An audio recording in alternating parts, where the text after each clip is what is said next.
we've said this plenty on the Growth Project, the ways in which stress makes us more selfish and we get hyper-focused on ourselves, that can be very counterproductive to performing at our best. Yeah. And so we want to be able to kind of get into that mode of like, well, wait a second, how do I see the picture more broadly than just what I want to see happen for me? There's a lot more to the story than just myself. Welcome to The Growth Project, a podcast brought to you by AMPLOS. Fired up to be here today. Dr. Drew Brannon, joined by Dr. Gabby Caviedes. Welcome, Dr. Gabby. How we doing? I'm good. Welcome, Dr. Drew. Good.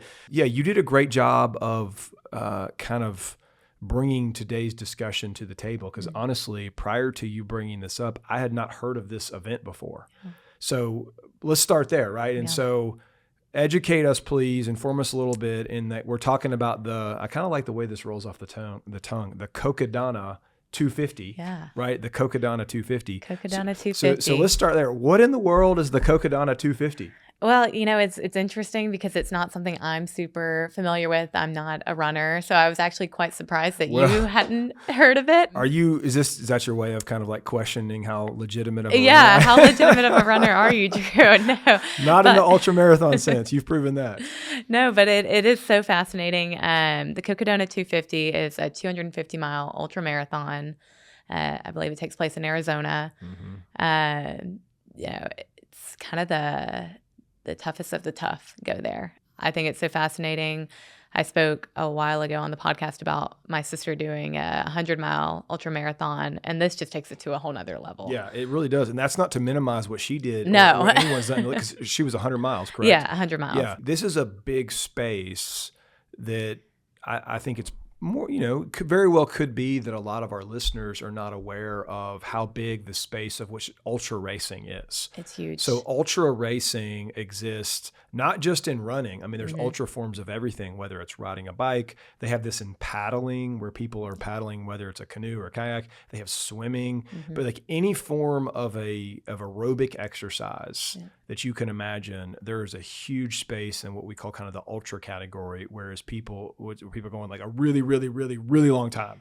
What seems humanly impossible, honestly. It does. But, these elite athletes just continue to, raise that ceiling higher and higher as to like what we're capable of cardiovascularly, endurance-wise. It's very fascinating. Yep. And I think what's really interesting about this space too, that fits so well in what we talk about on the Growth Project is, I mean, heck, if you've ever run a mile, like let's shrink this way down. But if we begin thinking about different forms of aerobic exercise, running a mile is an easy example. It doesn't take you very long to get into that mile to begin to realize very quickly the psychological implications of doing that. Yeah. Because it's very simple in that when you begin to put your body into a demanding, stressful, challenging type state, here comes your mind. Here comes your internal thoughts. Here comes a whole host of questions that people often begin asking along the lines of, why am I doing this? What am I doing? Am I going to make it? Do I stop? Like there's just, so talk about that, Gabby. Talk about some of the intense psychological distress that can sometimes pop up here. Yeah. Well, there's, of course, the science behind it is how long does it take your body to get to that steady state, right? Physiologically, we know it takes anywhere from like 4 to 10 minutes to get to your steady state of like breath rate and heart rate and to kind of beat that barrier. So when you're thinking about a mile, I know for myself, my mile time is probably just sub 10. I'm not a runner. Yeah. And probably more like 8 minutes. But I know that for the entirety of the first half, I am just thinking about how terrible this is. Then breathing starts to stabilize. You start to kind of get into a rhythm and it becomes slightly easier. But then you hit a point where we're talking about ultra endurance, fatigue. Your body can only handle so much. And then at what point is your mind playing a factor in that as well? And oftentimes our mental is what prevents us from achieving what we can physically But then in instances like this, it's fascinating because, I've seen it where runners, their body gives out on them. That happens too, So, especially in like an ultra. Yeah, in ultra, you're looking at how the mental and the physical limits really come into play, and how do you challenge yourself to really test those limits and push those boundaries. Yep. And so I think that's a great word. Limits is a really, really important word in all of this. And so we're going to use this specific race, this Cocodona 250, as the vehicle of the conversation. But what we're really talking about is when you are put on your limit, where it's like, man, I am kind of at the top of my capability here. I'm stressed. There's pressure involved. If we're talking about exercise, it's like physically challenging and hard and uncomfortable. Like, gosh, how do you handle those type of moments? And when you're in kind of intense, demanding scenarios, how are you able to navigate that? Yeah. Hopefully in a way where you maintain composure, you go and find some fuel, some grit, some resilience. So we're going to use her as an example to talk about this. So let's get into it, right? Yeah. So why was this such a significant milestone version of this race? Well, this was the first time a woman has won the race overall, Rachel Entrekin. It's such a fascinating story behind her accomplishment here. Not only did she win overall, but she also set a course record of completing the race in about 56 hours. Give or take a little bit there. You heard that correctly. 56 hours. Do the math on that. 250 miles covered in 56 hours. And this was earlier this month, correct? Yeah, beginning of May. Beginning of May, yeah.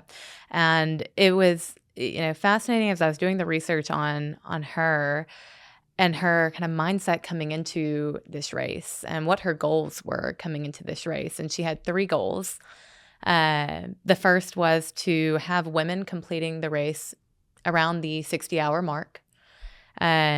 For women to be in the top 3 overall, and then for at least 3 women to be in the top 10. Now, she checked all 3 of these off of her goal list, which is quite incredible. So, okay, let's take a step back on that. She's got 3 goals for this race. None of them are about her. Not a single one. Now, I'm sure, understandably, like when she's making a goal such as to have 3 women in the top 10, it would be great with her if she's one of them. Right. But I don't see in her written goals her name anywhere. No. So let's think about that. Like, it's an individual sport. Aerobic endurance athletes, it's very normal for them to be pretty selfish, quite honestly. Yeah. In part because you have to put such an intense focus on your training, the lifestyle. It's in many ways, it's kind of, if you're not careful, it's all about you. So I think it's really interesting and impactful that she has these goals and none of them have her name on it. Yeah, I found that so fascinating as well, that they weren't about her. They were just about women in her sport. And like you said, inherently there is an underlying assumption that she would be a part of those 3 in some capacity. Right. But it really was this higher purpose of, it's not about me. It's about what I want women to be accomplishing within this space. Yeah, I just can't think of another example. And not that we always have visibility into any person's particular goals for an event, but in an individual sport, to go into an event like this, which for them is kind of like the Super Bowl of ultra racing, and have a goal that includes, even if you're included, the fact that you're thinking about anybody besides you, right, is really unique. Well, I mean, when we think about goal setting, right, and just the basic principles of goal setting, we do individual goal setting, we do team goal setting, and she kind of took this individual goal setting approach, but at a team level, unique way. Yeah, very unique. So Gabby, let's think about that. Let's get real concrete. Let's imagine we have it's the night before the race, and this example could be. It could be true for any person who has anything upcoming in the way of a competition event. It's the night before the race. Of course, she's nervous. She's stressed. There's all this unknown associated with the next 250 miles. They're going to start the next day. what impact do you think it could have had on her psychologically that she has a vision for this race that's broader than just her? How could that make a difference? Well, one of the biggest challenges with individual sports is the pressure that you put on yourself. Yes. And so this is a way of taking some of that pressure off of you yourself while still having a vision of what you want to accomplish, but you're not solely responsible for that vision coming to life. Yeah, exactly. And I agree with you completely. Heck, you look at the field of sports psychology.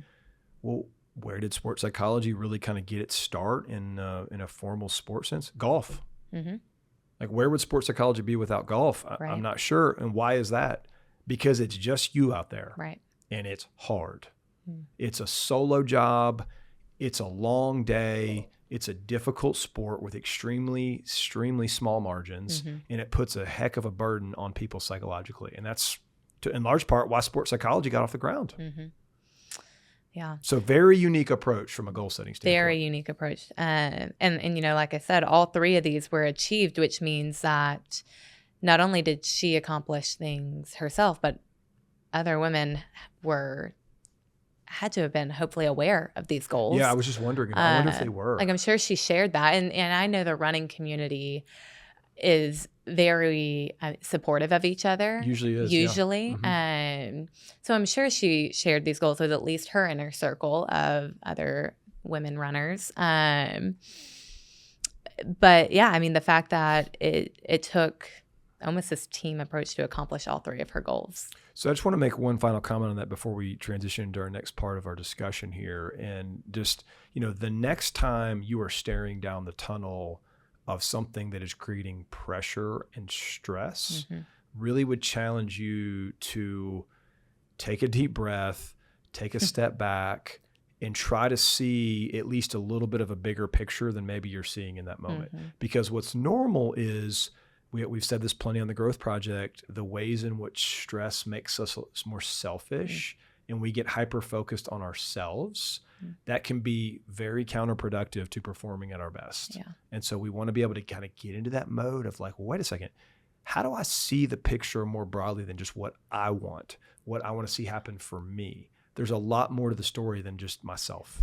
Yeah, I mean, and when we take this into a corporate setting, or just any setting where you're working on a team, having collective standards that you're holding your team accountable to, that you're holding yourself accountable to, that's how we talk about influencing results all the time. That's how you do that, is through those collective shared standards. Yeah, very true. Very true. Okay, so we've got this 250-mile race, 3 goals, none of which are specific to her. Let's get into let's talk more, Gabby, about what was her mindset going in as far as how she was thinking about trying to attack this race. So what I saw was really this approach of fueling the system, and that she removed the guesswork out of preparation and really dialed in 2 years before really taking this on. She got in with a sports dietitian and really dialed in on the nutrition side of things, and got very structured with her approach on timing her carbs, how many grams of carbs she needed per hour, and a hydration plan associated with that. So it was no longer I'm just going to, fuel my body as to what feels right. It's what's the science behind getting the most optimal physical performance. Which emphasizes the importance of build a great team, right? Build the right team behind you. Yes, it's an individual sport. And look, I've seen this a ton in the world of golf with the players that I work with. Common denominator, they've built great teams. Yeah. And I think in sport of golf, we're talking about everything from agent to physio to short game coach, putting coach, swing coach. It's a big team. It is. And that's, there's a reason for that. Yeah. Now, the second half of this, though, is yes, she did everything as, detailed as she could when it came to her physical preparation, but mental preparation as well. When you're training for something like this, you're putting yourself through physical stress, but mental stress at the same time. So she was also trying to figure out what rest strategies work best for me. And what does that look like in terms of my sleep, my focus, managing, we'll get into this, some of the challenges that she encountered, but things like hallucinations when you're running. How do you mentally, reorient? Yeah, I haven't experienced that before. You haven't ran that long to experience a hallucination? I cannot cite, well, this is what you do when you're running and you begin to hallucinate in order to keep going. I don't know the answer to that. There was an interview she gave, and it was interesting because she was talking about the hallucinations she experienced, and they would be kind of peripheral, seeing like animals coming across the course. And then she said the strongest hallucination she saw was somebody running in front of her who she knew kind of transformed into like a bird. It was funny that her grounding technique in that was to vocalize it and say, hey, are you seeing what I'm seeing? And so that was her approach of like grounding herself and bringing it back and saying, okay, no, this is just maybe this is the right time to mention to our listeners that we are not suggesting that in order to feel fully alive or accomplished or stretching yourself outside your comfort zone, you need to be doing an ultra race. Right. We are not saying that. We just instead are, our listeners will hopefully find that they understand where we're coming from because these are very extreme things. Very extreme. Very extreme. But, I mean, lessons we can learn from it and extract. Totally. There's some fantastic lessons in here. So let's talk about the sleep stuff. Yeah. Because this is really interesting. And I'm sure if you're listening to this, maybe you're driving down the road, 56 hours. And, to be clear, not 56 hours in a lazy boy or, parked in front of your television on your favorite couch, or like not sedentary, 56 hours of racing. Running. And then if you've ever been to Arizona, a lot of people have, this is not like Iowa. Easy terrain. No. No disrespect to Iowa. Iowa's one of many states we could cite that's pretty flat, a lot of corn, like you can see a long way. Yeah. Not in Arizona. No. So these are not just like, oh, I'm going to run downhill and not have to come back uphill. Right. Really, really challenging terrain. Yeah. And yet it's a race. Mm-hmm. So what you don't have the luxury of doing is saying, oh, you know what? I see a mile down the road, they've got a courtyard by Marriott, and we're going to just duck in there and get a great night of sleep, and they'll have the continental breakfast set up for me tomorrow morning, and then off we go. No. So Gabby, talk about what she did in terms of her sleep.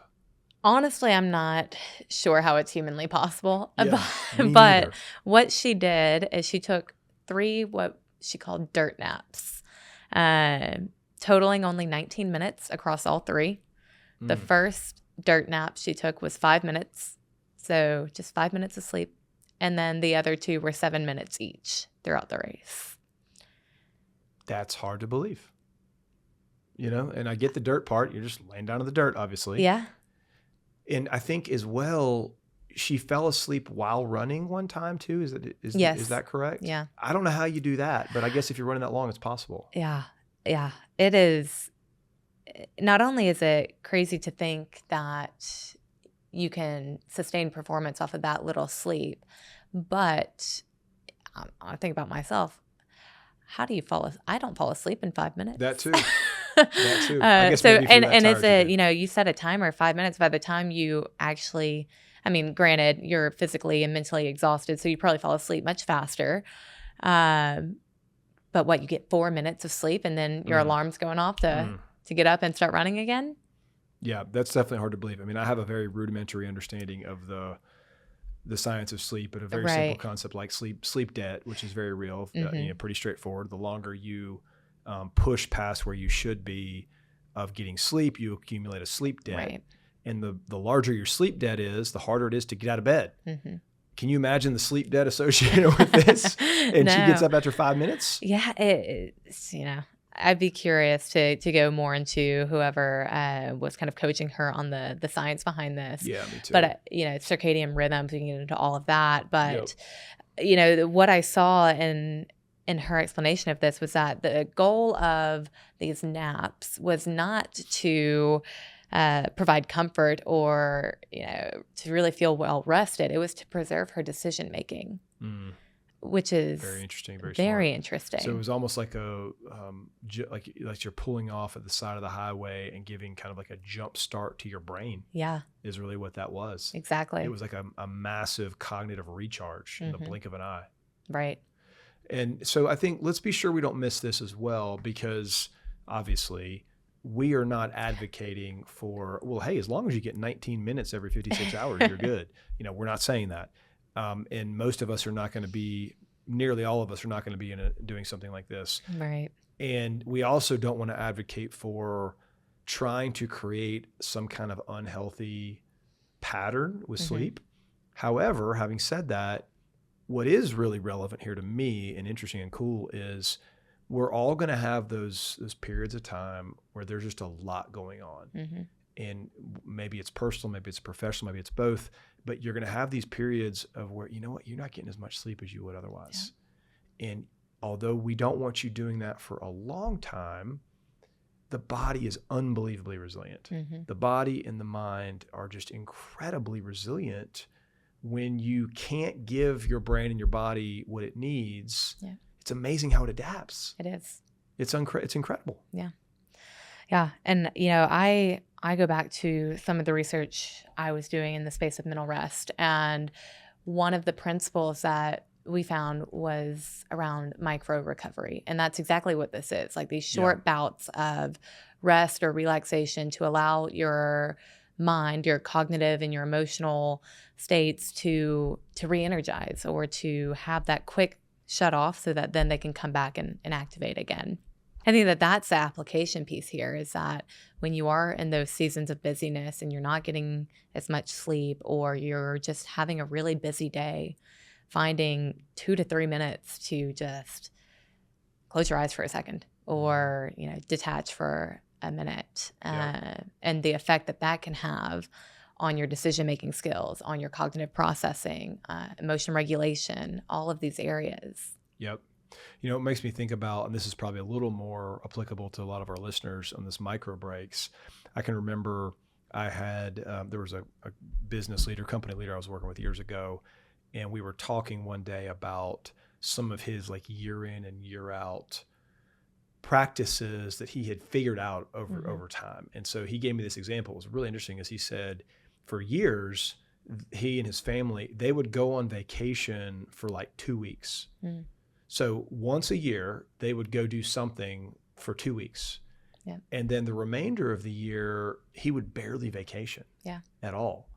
And he finally realized, he was like, this just isn't working for me. Like the way I'm wired, it just isn't the right fit for me. And what he eventually figured out was, he said, we made a pivot. And what we started doing was we started taking like a 4-ish, like a Thursday to Sunday or a Wednesday to Sunday trips, doing those like 4 times a year. And he said that was just so much better for me. He's like, I needed shorter trips that happen more frequently.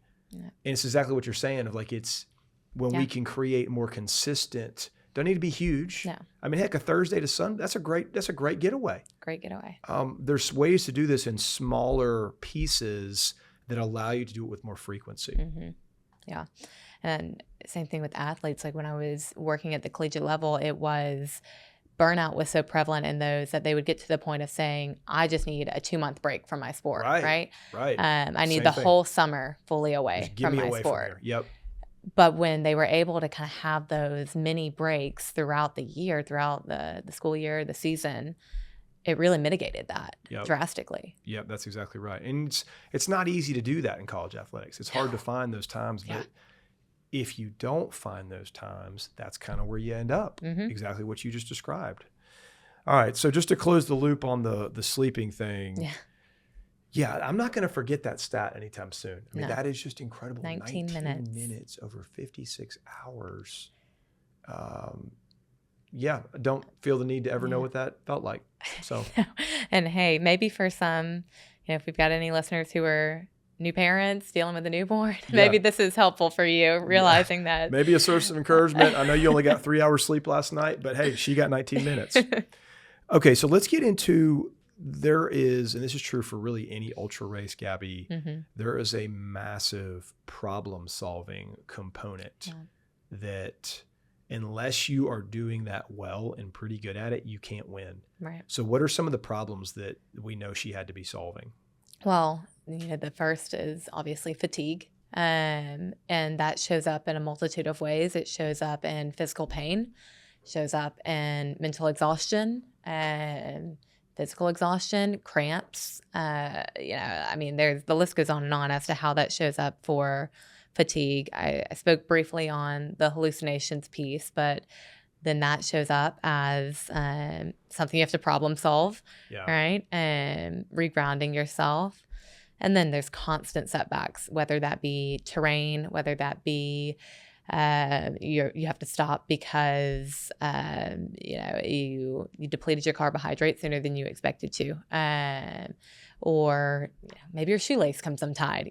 Like something so simple could be a setback, or one of your muscles tenses up, and now you have to pause to allow that to normalize again. So there's constant need for adjustments to be made, to make decisions when you're experiencing that fatigue, right?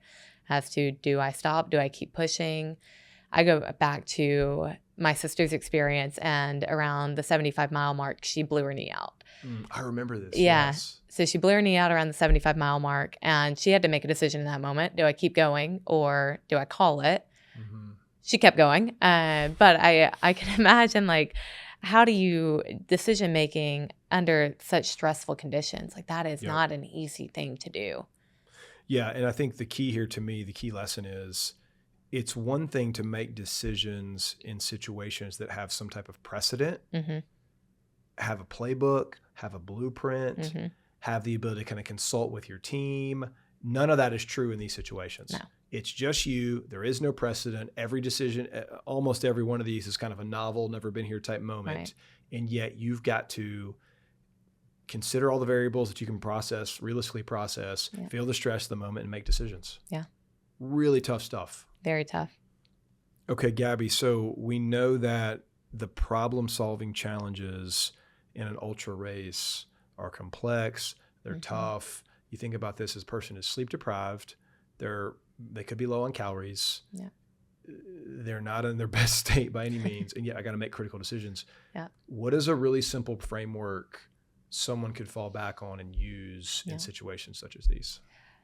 I'm going to keep it very simple because that's all you can process in a moment like that, right? Yep. What is happening? Okay. What am I experiencing right now? And what matters in this? And then what's next? So really the core principles here are an awareness around what's going on, what you're experiencing, what's important, and then what can you act on? Yep. Yeah. Because I think obviously that last question is the one that matters the most, is we've got to move in some type of direction. Right. We need to think. We don't need to overthink. We can't be getting overly emotional about this. We've got to make the best decision possible. And this can help point us in that direction. Absolutely. And then you got to go. Yeah. And then you got to act on it. And if as you act on it, if you begin to get data that's suggesting, hey, maybe this wasn't the best plan or the best idea, then you can run through it again. All right. Well, now what's happening now? What matters? What's next? All right. So I know we got to move toward kind of wrapping up here in a minute, but I want to be sure we hit this before we finish.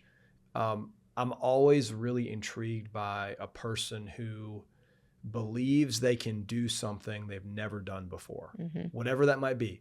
Of like, okay, you have confidence and belief that you can accomplish whatever outcome we're talking about. Yeah. Because we know that when you look at the science of confidence, one of the ways we generate a lot of confidence is we go pull that mental file of like, oh yeah, I remember 2 years ago in this place, I've done this before. Right. Well, what if you can't do that? Right. So talk a little bit about, like, where do you think we could realistically imagine she was able to generate this kind of confidence and belief that she could pull this stuff off? Well, she even talks about it. She describes it as she had a delusional belief. Yeah, she's very upfront about that it was, she entered this race with a delusional belief around what the outcomes would be. But what's fascinating about that is that while it's delusional, it's still a belief, right? Right. It's something that is giving you direction. It's sustaining your motivation, your execution, and it did just that. This is why you always hear like dream big, right? Right. When we're helping people, create their visions for their companies or for a venture that they're going to be taking on. It's all about go bigger, and really getting to that point of it being delusional. Mm-hmm. Yeah, and I think we'll even just go back to the basics on this. Is if you need to have history of something in order to believe you can accomplish something big, man, good luck with that. Yeah. Because that's the whole concept of first. You're holding yourself back. Yeah. Like there's always going to be a first where I haven't done this yet, but I believe I have what it takes to be successful. And then boom, I got across the threshold for this. Yeah. And now I'm maybe kind of aiming for and dreaming to like whatever I would call kind of the next big thing. Mm-hmm. If you just take an easy example of like I played for my high school and we've never won a region championship before. Yeah. Okay, great. Like I'm aspiring to that, and then I do that, and then it's like, oh well, now I'm gonna. We've never won upper state before. We've never won a state championship before. Like you got to believe you can do these things, even though there's no history. Yeah. Otherwise, you need to just go play for somebody else. Yeah. Now the challenge here too is that sometimes when you start to have this delusional level of belief, the challenge arises in that those around you may start to view you as arrogant or overly egotistical or crazy. Yeah. So now you've got this challenge of. That's a great point. Is my belief me being overly confident? Is it me being arrogant? And that's a struggle you have to deal with internally. Yeah, that's a really fine line of knowing the difference. And I think it's also the importance of why having trusted people in your life, they're going to tell you the truth is really, really big. Because there's got to be, let's just create an example here. Like, let's say we have a person who has very limited financial resources and is going to go start as some like company X. Yeah. And they're already kind of on hard times.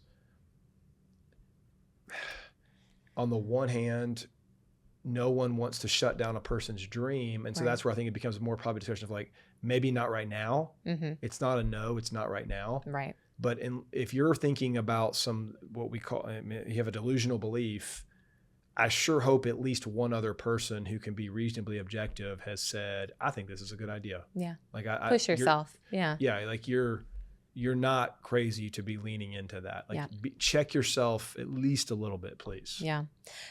And on the flip side of that, what it does give you is permission to fully show up, right? A permission to fully commit to what you're doing. Because nobody else has achieved this, but I'm going to test the limits here, and I'm going to allow myself the space to do that. Yeah. Yeah. And so I think probably what it comes down to is, although maybe you've never achieved whatever this might be, we would like agree that, hey, you're trending there. The trends are in your favor. We can see how that you're capable of doing this. And even in her case, like she had won the female category before, the women's category, but had never won the race overall. So, okay, like that's significant. You're trending in the right direction. Exactly. And so I know she called it delusional confidence, delusional belief, not completely delusional, and that you've won the women's race. So why can't you win the overall? And she did. Yeah. Awesome. Okay. Well, final thoughts for you, Gabby? I think this, like we said throughout, is a very extreme example that we're pulling from, but it's really not about the ultra marathon. It's not about the ultra endurance or the 250 miles. It's about the degree of control you have over your preparation, over, taking control of what matters and how you're going to get from point A to point B and achieve what you want to achieve. So that's really what I think the key takeaway here is, having that delusional belief in yourself, but then the preparation behind that. Mm-hmm. Yeah, absolutely. You got to have, I'd recommend you don't have one and not the other. Yeah. If you're going to have belief of something of significance, there's plenty of work to do. And it's going to require a lot more than just you really wanting it. Like, it's great that you really want it, but there's a long list of things you better be sure you're on top of in the way of preparation to give you a legitimate shot to pull it off. Okay, well, this has been, who knows, maybe someone's going to want to sign up for the 2027 rendition. Like, we welcome that if anybody's into it, and if not, we understand. But no, we, as always, thankful to our listeners for tuning in, would really challenge you to think about the importance of, and we've said this on prior episodes, we all need to be doing things that are tough. We need to be doing things that push us. And so this is an extreme example of that. Plenty of others available to you that maybe aren't quite as extreme. But be sure you're doing things that are difficult on a consistent basis. It's really, really important for us as we grow and develop as people. So with that said, thank you for tuning in, and we will look forward to our next opportunity to spend time together on the Growth Project. Take care.